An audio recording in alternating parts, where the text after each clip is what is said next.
I am a pilgrim, a wanderer, and a pilgrim is a wanderer with a purpose. A pilgrimage can be either to a place or for a thing. And mine is for a thing. Mine is for peace. Now, it covers the whole peace picture. Peace among nations, peace among groups, peace with our environment, but also peace among individuals, and the very, very important inner peace, which is what I talk about the most. Traditionally, a pilgrimage is undertaken on foot and on faith, prayerfully, and as an opportunity to contact people.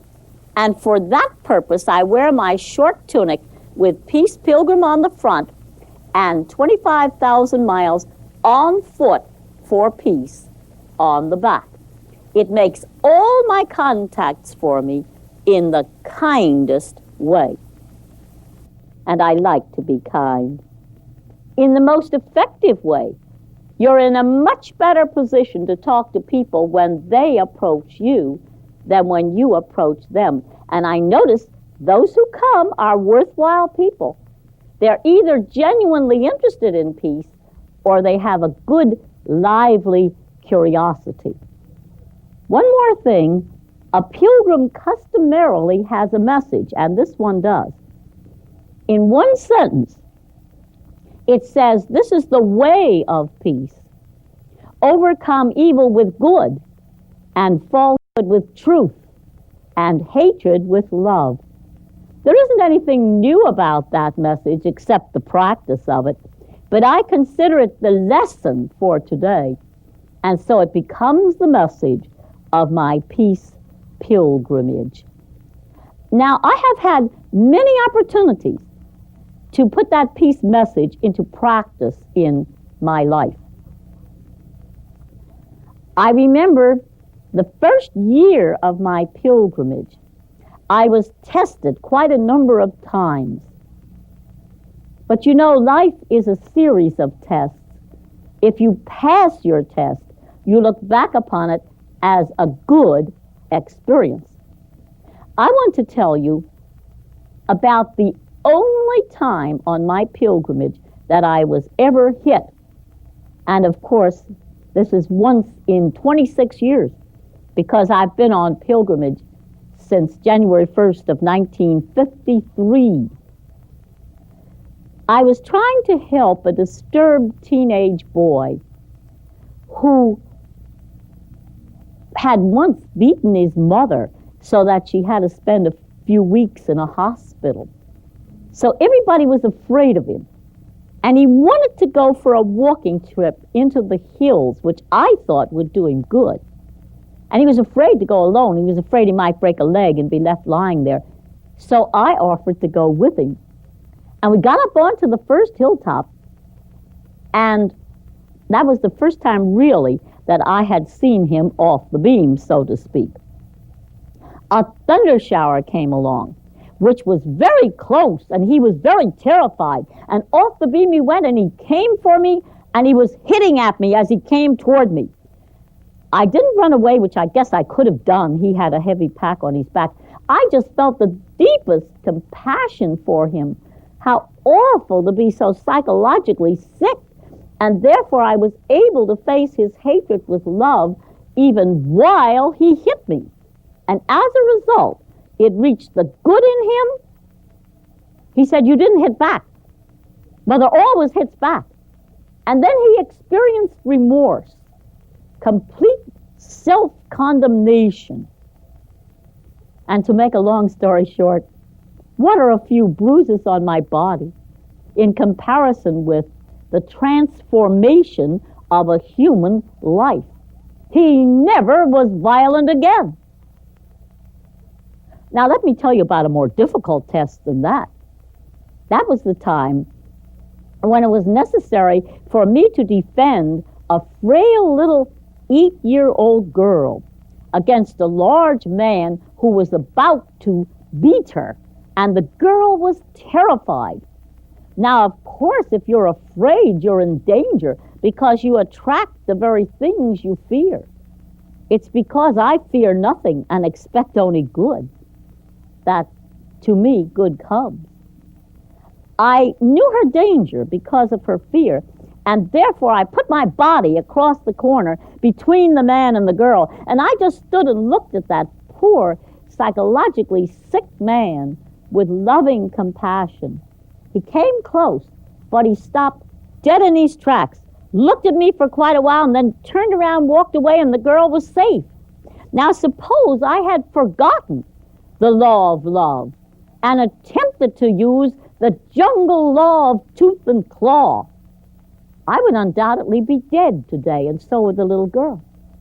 We should never underestimate the power of the way of love, which reaches that spark of good in the other fellow, always there, no matter how deeply buried, and disarms him. Now, my preparation for this pilgrimage was not in walking or speaking. It was inner preparation. I had a 15-year preparation period.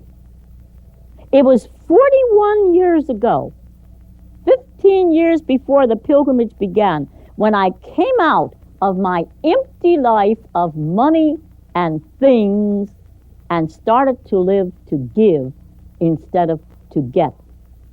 And oh, what a difference my life just blossomed out. I attained the great blessing of good health. I knew my life work would be work for peace. And long after I had done the physical, mental, and emotional growing up, I began the psychological or spiritual growing up, which takes you from the self-centered life into the life that sees you in proper perspective as a part of the whole and works for the good of the whole. You just see that all human beings are of equal importance. They all have a job to do in the total scheme of things, and they all have equal potential, but we're in such varied stages of growth because we have free will. We choose as to whether we will finish the mental and emotional growing up, and we choose as to whether we will even start the spiritual or psychological growing up. And so many choose not to, because the beginning of it is that feeling of complete willingness without any reservations to leave that self-centered life. Now, it was doing that growing up and finding inner peace that prepared me for the pilgrimage that I walk today. My hair had turned to silver when I started out. My friends thought I had taken leave of my senses. But what I walk on is not the energy of youth. It was gone when I started.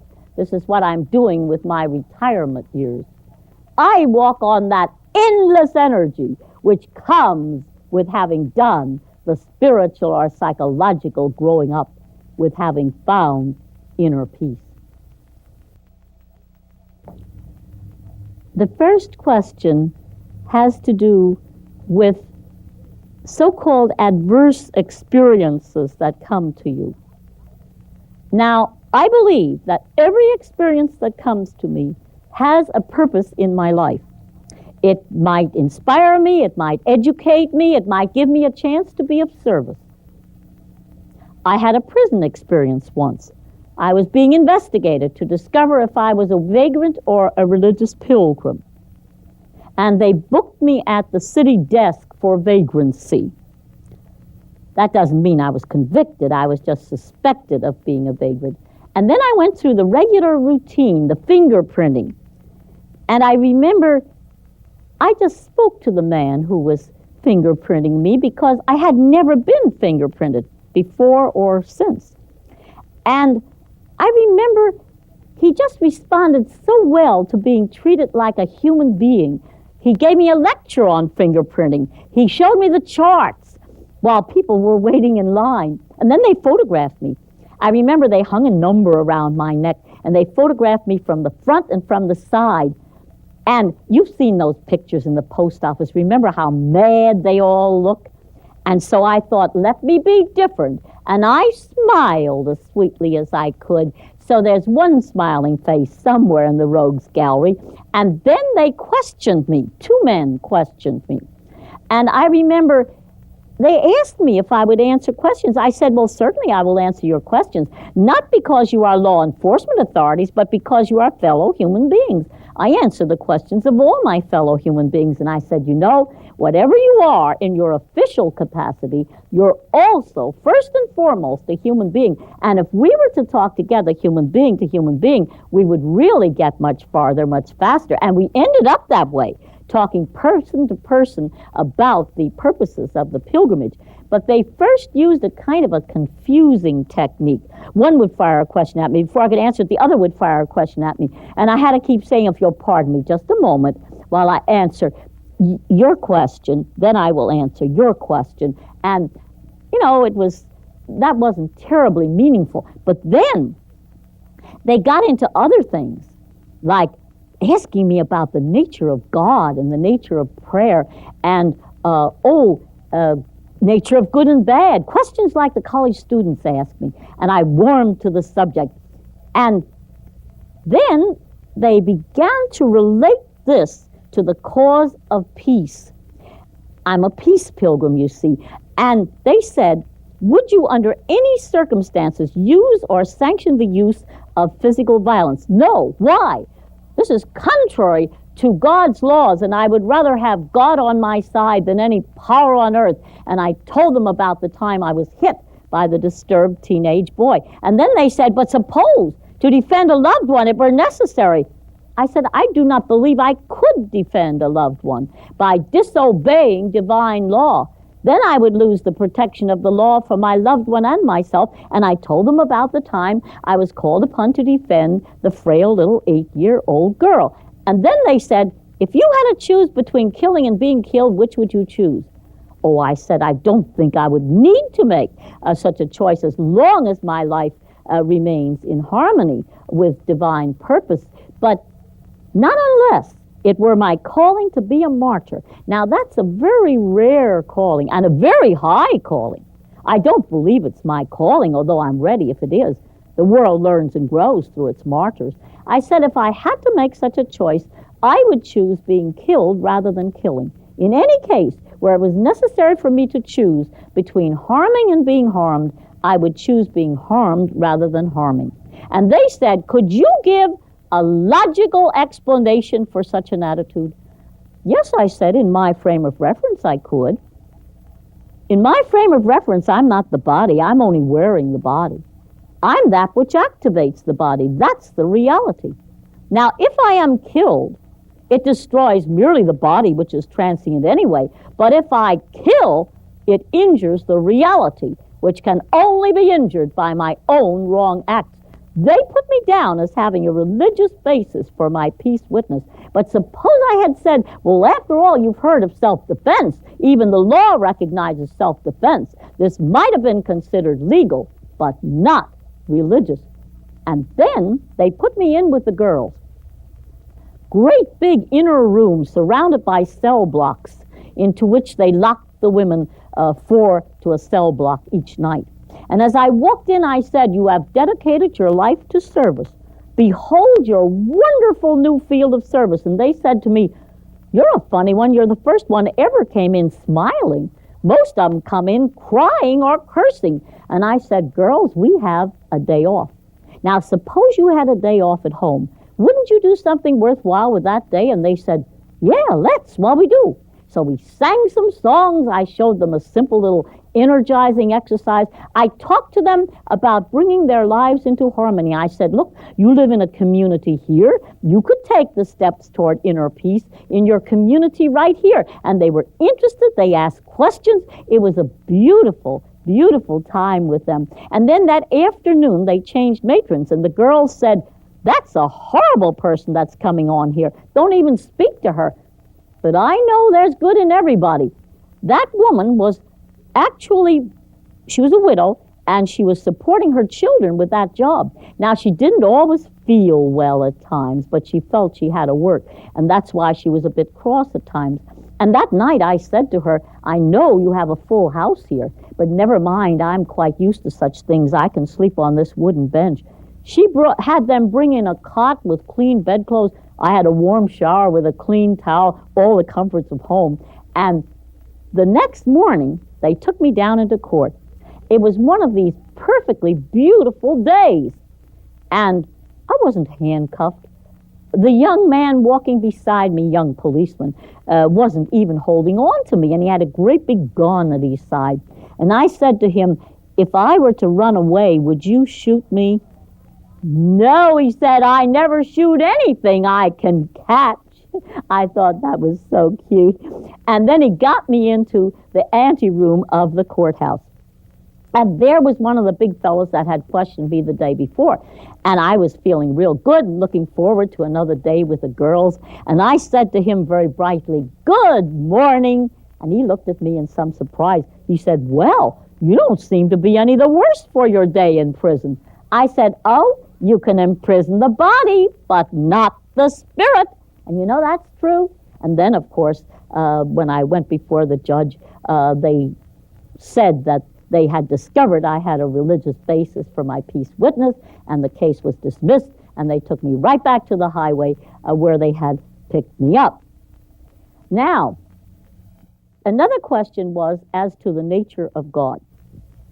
When I was 16 and a senior in high school, I first made my search for God, couldn't get my answer from the outside, pondered upon it, slept over it, and did get my answer from the inside through the still small voice within.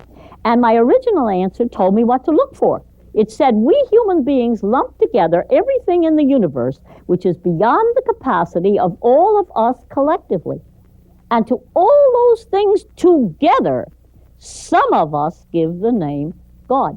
And then I was off on an intellectual search. And I looked at a tree and I said, there's one. All of us working together couldn't create that one tree. And even though it might look like a tree, it wouldn't grow. There's a creative force beyond us. I looked at my beloved stars at night. I said, there's another. A sustaining power is keeping planets in their orbits. And I watched all the changes taking place in the universe. I said, there's another. Something is motivating toward constant change in the universe. I also realized that there is an overall intelligence which governs the universe by physical laws applying to material things and spiritual laws applying to human conduct. I touched God many times as truth. All that intellectually, and emotionally I touched God as love and goodness and kindness and beauty. I felt God through the beauty of a sunrise or a sunset. And then reaching out through an awakened divine nature, I was able to perceive God as the ever-present, all-pervading essence or spirit, which binds everything in the universe together and gives life to everything in the universe. That brought God close. I am within God, and God is within me. I could not be where God is not. It removes all fear and all loneliness from your life. Your life is different. And then the other question had to do with the nature of death.